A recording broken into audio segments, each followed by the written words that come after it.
Hi hello welcome to divine DIYs. നമ്മുടെ ജീവിതത്തിൽ positive energy കൂട്ടാനായിട്ട് ഒരുപാട് കാര്യങ്ങളുണ്ട്. അതിലൊന്നാണ് ഈ അഫർമേഷൻ കാർഡ്സ്.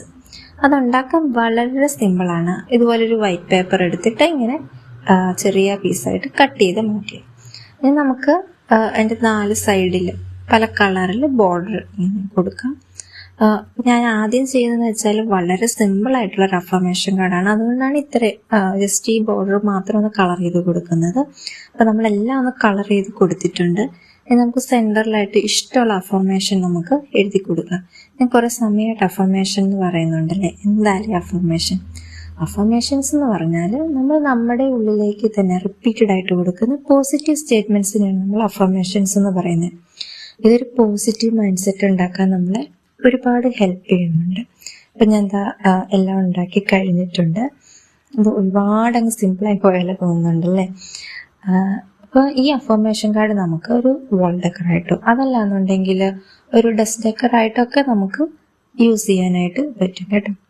അപ്പോൾ നമ്മൾ ആദ്യം ഉണ്ടാക്കിയത് ഭയങ്കര സിമ്പിളായിട്ടുള്ള ഒരു അഫർമേഷൻ കാർഡല്ല. പിന്നെ നമുക്ക് കുറച്ചുകൂടി ഡിസൈൻ ചെയ്ത് ഒരു അട്രാക്റ്റീവായിട്ട് ഒരു കുറച്ചുകൂടി വലിപ്പത്തിൽ നമുക്കൊരു അഫർമേഷൻ കാർഡ് ഉണ്ടാക്കുക. അതിനായിട്ട് കുറച്ചുകൂടി വലിപ്പമുള്ളൊരു പേപ്പർ വേണം. പിന്നെ അടുത്ത സ്റ്റെപ്പ് നല്ല ഡിസൈൻ വരയ്ക്കുക എന്നുള്ളതാണ്. ഈ അഫർമേഷൻ കാർഡ്സ് ചെയ്യുമ്പോൾ എപ്പോഴും എത്രത്തോളം അട്രാക്റ്റീവ് ആക്കാൻ പറ്റും അത്രത്തോളം അങ്ങനെ ചെയ്യുന്നതാണ് നല്ലത്. ഇപ്പം നിങ്ങൾ ചെയ്യുമ്പോൾ എന്ന് വെച്ചാൽ നിങ്ങളുടെ ഒരു പേഴ്സണാലിറ്റീനെ റിഫ്ലക്റ്റ് ചെയ്യുന്ന രീതിയിലുള്ള ഒരു കളറും അതുപോലെ തന്നെ ഡിസൈനൊക്കെ ചൂസ് ചെയ്യാനായിട്ട് എപ്പോഴും ശ്രദ്ധിക്കുക. ഞാനിപ്പോൾ ഇവിടെ ഒരു ഡിസൈൻ എനിക്ക് ഭയങ്കര ഇഷ്ടപ്പെട്ടു. അത് ചെയ്യാന്നോർത്താണ് ഞാൻ വരച്ച് തുടങ്ങിയത്. പക്ഷേ വരച്ച് കഴിയാറായപ്പോഴത്തേക്കും ഞാൻ ഉദ്ദേശിച്ച ഡിസൈനുമായിട്ട് ഒരു സാമ്യമില്ലാണ്ടായിപ്പോയി. പക്ഷെ കുഴപ്പമില്ല, വലിയ കുഴപ്പമില്ലെന്ന് തോന്നുന്നു. പിന്നെ ഈ അഫർമേഷൻ കാർഡ്സ് എപ്പോഴും നമുക്ക് എപ്പോഴും നോട്ടം കിട്ടുന്ന എവിടെയെങ്കിലും വെക്കുന്നതാണ് ഏറ്റവും നല്ലത് കേട്ടോ. അതായത് ഇപ്പോൾ നമ്മുടെ ബെഡ്റൂമിലോ അതല്ലാന്നുണ്ടെങ്കിൽ നമ്മുടെ വർക്ക് പ്ലേസിൽ എവിടെ വേണേലും നമുക്ക് വെക്കാനായിട്ട് പറ്റും. അപ്പോൾ നമ്മുടെ രണ്ടാമത്തെ ഇതും കഴിഞ്ഞ് നമുക്ക് ഇനിയിപ്പോൾ കുറച്ചുകൂടി അട്രാക്റ്റീവായിട്ട് ഒരു വേറെ ഡിസൈനിൽ നമുക്കൊരു അഫർമേഷൻ കാർഡ് ഉണ്ടാക്കാം. അപ്പോൾ അതിനായിട്ട് ഞാൻ ഇതുപോലത്തെ ഷേപ്പിൽ കുറച്ച് കാർഡ്സ് ഇങ്ങനെ വെട്ടി എടുക്കുന്നുണ്ട്.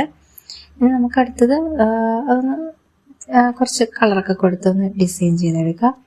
അപ്പോൾ ഈ അഫർമേഷൻസ് ഞാൻ പറഞ്ഞു എപ്പോഴും കാണുന്ന എവിടെയെങ്കിലും വെക്കുന്ന നല്ലതെന്ന്. അപ്പോൾ നമ്മളിപ്പോൾ രാവിലെ ഉണർന്നു വരുന്ന ആ ഒരു സമയം, അതുപോലെ നമ്മൾ ഉറങ്ങാൻ പോകുന്നതിന് മുന്നുള്ള സമയത്തൊക്കെ അഫർമേഷൻ കാണുന്നത് ഒരുപാട് നല്ലതാണ്. കാരണം ഓരോ വട്ടവും നമ്മുടെ കണ്ണിൽ ഈ അഫർമേഷൻസ് കൊടുക്കുമ്പോൾ ഒരു പോസിറ്റീവ് എനർജിയാണ് നമ്മൾ നമ്മുടെ ഉള്ളിലേക്ക് കൊടുക്കുന്നത്.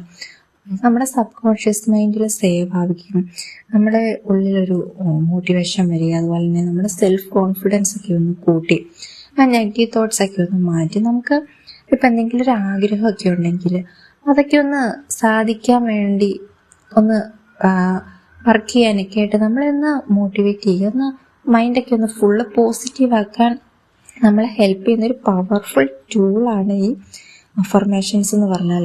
നിങ്ങൾ എന്തായാലും ഒന്ന് ട്രൈ ചെയ്ത് നോക്കണ്ട. കാരണം നമ്മളിത് ഉപയോഗിച്ച് കുറച്ച് നാൾ കഴിയുമ്പോൾ തന്നെ നമുക്ക് ഇതിൻ്റെ റിസൾട്ട് നമുക്ക് പെട്ടെന്ന് മനസ്സിലാകാൻ പറ്റും. അപ്പോൾ ആദ്യം ഞാൻ കുറച്ച് ഷേപ്പിൽ കുറച്ച് കാർഡ്സ് വെട്ടിയെടുത്തിരുന്നു അല്ലേ. അപ്പോൾ അതിലേക്ക് ഒട്ടിക്കാൻ കുറച്ച് പൂക്കൾ വേണമായിരുന്നു. അപ്പം അത് ഞാൻ പൂക്കളെല്ലാം വരച്ചിട്ടുണ്ട്. ഇനി നമുക്കതെല്ലാം ഒന്ന് വെട്ടി മാറ്റിയെടുക്കണം. കട്ട് ചെയ്യാൻ ഇത്തിരി പാടാണ് കേട്ടോ. അപ്പോൾ എല്ലാ പൂക്കളും നമ്മൾ ഇതുപോലെ വെട്ടിയെടുത്തിട്ടുണ്ട്.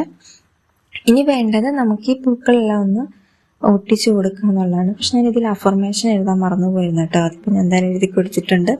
ഇനി നമുക്ക് ഇതിൽ ഓരോ പൂക്കൾ എടുത്തിട്ട് ഇതിലേക്ക് നമുക്ക് ഒട്ടിച്ചു കൊടുക്കുക. ശരിക്കും ഈ ഫ്ലോറൽ ഡിസൈനിലുള്ള ഈ അഫർമേഷൻ കാർഡ് എനിക്ക് ഉണ്ടാക്കാൻ തോന്നുന്നത് പിൻട്രസ്റ്റിൽ ഞാൻ കണ്ടിട്ടാട്ടോ.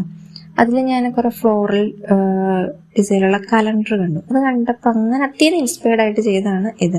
അപ്പോൾ ഇതാണ് ഫൈനൽ ലുക്ക് എന്ന് പറയുന്നത്. അപ്പോൾ ഇഷ്ടപ്പെട്ടാൽ നിങ്ങൾ ലൈക്ക് ചെയ്യാനും ഷെയർ ചെയ്യാനും സബ്സ്ക്രൈബ് ചെയ്യാനും മറക്കരുത്. അപ്പോൾ ഇതിൽ ഏത് അഫർമേഷൻ കാർഡാണ് നിങ്ങൾക്ക് ഇഷ്ടപ്പെട്ടതെന്നുള്ളത് കമൻറ്റ് ചെയ്യുക. ബൈ.